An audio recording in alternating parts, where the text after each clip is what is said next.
everyone, welcome back to a Doctor Who news video, and I'm going to get right into it. The 15th Doctor has a hat. There's other things that I want to talk about, but why not open with that? This comes from an exclusive Rolling Stones article on Ncuti Gatwa in the Doctor role. An entire article in Rolling Stones talking about Ncuti as the Doctor. He talks about his Doctor's personality and a whole myriad of other things, and I'm just going to be picking out some quotes that I find really interesting, and we're also going to be going over today's filming, which is, as far as I'm aware, some of the last public filming for Series 14. Yes, the journey of Series 14 filming has come to an end, and I must say, given that I was there for at least one of the days, I do feel quite attached to this series now, and I'm incredibly excited to see how it all comes together on screen. But I digress. Subscribe if you're new, that'd be appreciated. Follow me on all the socials. But let's just get right into the article. It's a very, very hot day, the first of the year. We spent this whole afternoon in a studio of King's Cross, London, fanning ourselves and drinking water to stop us from overheating. This is Ncuti Gatwa's big moment. While he's been striking poses for his Rolling Stones UK cover shoot, I've been sitting in the corner watching and feeling a little voyeuristic. It's always interesting to witness an artist interacting with the people working around them. It reveals so much. Gatwa is clearly excited to be here. He buzzes with energy when he chats to the photographer, to the GLAD team, and, after the shoot had wrapped, to me, top of the list topics we're here to talk about is Doctor Who. Gatwa was announced as the new incarnation of the iconic lead character last year. Although the show's upcoming stories are a closely guarded secret, I was able to glean some interesting tidbits from its new star. My Doctor is emotionally vulnerable. He hides it with humour, but he's lonely, says Gatwa's forthcoming reinvention of the ever-changing Doctor. I can't say much more than that. I don't want to spoil anything, but he's so energetic. The poor cameraman struggled to keep up. To hear Gatwa tell the story of his casting, it almost sounds like he was granted a wish. One day he emailed his agent saying he wanted to play a role like Willy Wonka or the Doctor, and just a week later he was asked to audition for the part of the Time Lord. To prepare, Gatwa spent every week watching every episode of Doctor Who since 2005's revival began. Although he enjoyed the show previously, he never considered himself a habitual fan. He emerged from the binge-watching week a die-hard Whovian. I fell in love with it, he enthuses, and he means it. There is undoubtedly a special quality about Doctor Who that's hard to deny. When you watch it, you forget all your troubles, says Gatwa. You go to space, or another time, you have adventures. A big part of the show's revival revolves around the Doctor, having survived a devastating war that wiped out the rest of his people. This is a plot point that has since been undone and then redone. Let's not get into that. Its current status in the canon is somewhat unclear, but it's this that Gatwa latched onto in that storyline. He was able to see a reflection of his own life. As a child, Gatwa and his family fled Rwanda, escaping the genocide against the Tutsi, I'm going to butcher that word. They settled in Scotland. This person survived a genocide. This person fits in everywhere and nowhere. I am the Doctor is me.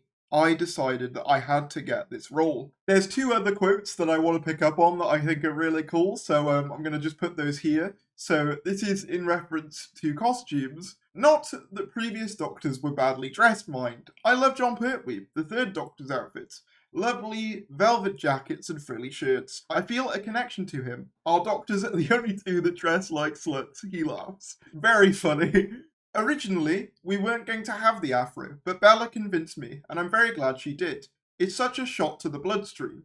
It's a statement the Doctor is effing black, which I really rate. I know some people are gonna, throw their toys out the pram at that statement, but I think, being able to embrace that in the costuming and in the characterization is a great thing. And why not? Why not? They also make mention of the fact that there's apparently a Doctor Who actor group chat which Tennant set up, which I just think is really wholesome, where they exchange words about how to deal with the press and things like that, which I think is lovely. He apparently met Capaldi and Smith as well in person. He said he's following in Smith's footsteps, and then Smith was baffled until Gatwa said, "Hey, I'm the new Doctor," which really, really funny. He also said he'd like to go back to doing some theatre after he finishes Doctor Who Season 2, or in our case, Series 15, and I've seen some people construe this as him only doing 2 series. Frankly, I don't see any evidence for that, because we know Series 15 is filming later this year, and that's still more than enough time for him to go and do some theatre stuff, and then come back to do a 3rd season in 2026. So personally, I'm not too worried about the whole, oh, is Ncuti a Gat, we're only going to do 2 seasons, because I feel like, yeah, I feel like it's pretty likely he'll at least do 3. And that's where I'm going to leave it for the article, because already we've got some really, really interesting little notes there. So, number one, I find it really cool that Ncuti binge-watched all of the revival. Power to him for that, because there's a lot of material to go through, but it shows his dedication to the part. The fact that he wanted a more eccentric, kind of challenging role in the vein of someone like Willy Wonka, or in our case now, the Doctor. There's also the interesting fact that he latched onto the Time War for his emotional hook, which makes a lot of sense, for all the reasons that he stated. This has also somewhat convinced me that we are not going to be seeing a resurrection of Gallifrey anytime soon. If Gatwa says that he feels that one of the core things that he connects to is that the Doctor is a person who fits in everywhere and nowhere, who fled conflict, I don't exactly imagine the destruction of Gallifrey being reversed, especially as Russell was the one to instigate that in the first place. Maybe I'm reading too deeply into that, but to me that indicates we're probably not going to see a Gallifrey resurgence, which honestly I'm fine with. But yeah, I also just find it so wholesome how much he connects to the Doctor on a personal level, and that's made me all the more excited for his interpretation. He says the Doctor's emotionally vulnerable, which I am so happy to hear, because, and I know it might sound weird celebrating the emotional vulnerability of a character, but the Doctor over the last few years has felt somewhat infallible. There's been very little in the way of sort of emotional stakes, in my personal opinion. Obviously yours may differ on that, but to me, even though yes, we had the Timeless Child arc, there was an aspect to that which felt somewhat distant. You know, it felt somewhat like an occasional aside that would be made by the character, whereas with Russell in particular, and Moffat as well, the emotions of the Doctor are explored in really interesting ways, and I'm really excited to see that that's at the forefront. And the idea of hiding that sort of vulnerability with humour is very much reminiscent of the 11th Doctor in some ways, but also, I think what's interesting about the statement emotional vulnerability is the fact that I wouldn't say many Doctors are emotionally vulnerable. Sure, you could argue that 10th Doctor is, but I would say his emotional vulnerability reflects more in anger and that self-righteousness he feels being the last of the Time Lords. The way Ncuti sort of describes it seems to be more of a, I don't know, like more of an uncertainness of himself and a loneliness, which I find really, really interesting. And I think it's interesting that he hides it with energy, and he's also really energetic on set as well, apparently. The cameraman struggling to keep up. That's a great anecdote. And it just sort of reveals to me the layers that we're sort of seeing sort of come together for this incarnation.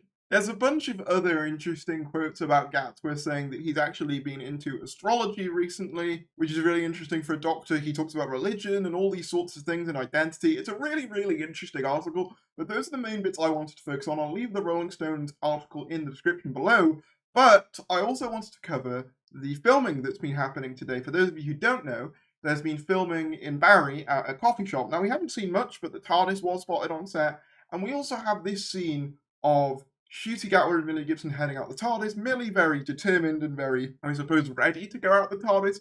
Ncuti more reluctant. So this could kind of indicate a couple of things. This could indicate perhaps a fight had broken out between the two, or perhaps, because we know this is Ncuti wearing the black leather look, perhaps this is the first time they encounter Mel and he's feeling melancholic or nervous at the thought of reuniting with a past companion again. So those are my 2 thoughts on that. I'll let the video play and I'll let you guys have your thoughts on that.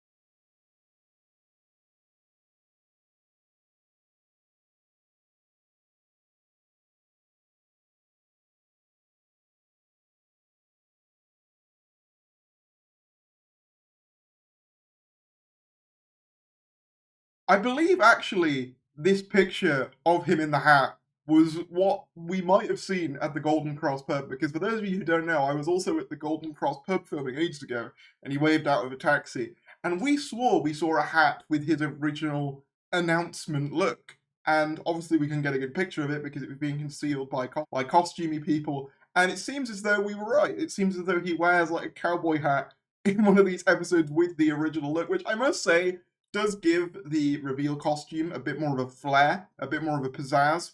Obviously, not to say I dislike the reveal costume, I do think it's good, but I think the hat just adds an element of, ooh, that's a bit weird, and I like that about it. It fits a lot more into sort of what I'm envisioning for his Doctor, and like costume-wise as well, his costumes have been very extravagant. Also worth noting that Millie does have a new costume on set, as well as the fact that shortly after they left, apparently Ncuti left wearing pink lycra and a plane was scheduled immediately upon filming ending. So I assume he's going to be doing stuff for Barbie immediately. The man does not stop.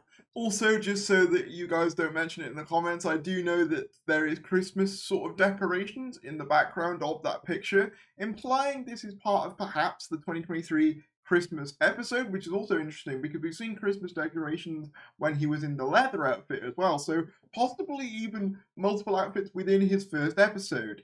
The Rolling Stones article does make mention of nearly a different outfit every episode as well, so I mean, maybe it's possible for him to have 2 in 1 episode. Sorry if this video has been a bit like all over the place. I've had to do a few takes of 2 different bits because my birthday in 2 days, and then this dropped, and a bunch of stuff's going on. But yeah, I think that's about where I want to wrap it. Let me know in the comments below what you think about any of this. I think it's all really, really interesting stuff. If you did enjoy the video, be sure to give it a like, comment down below, subscribe if you're new, and I'll see you later.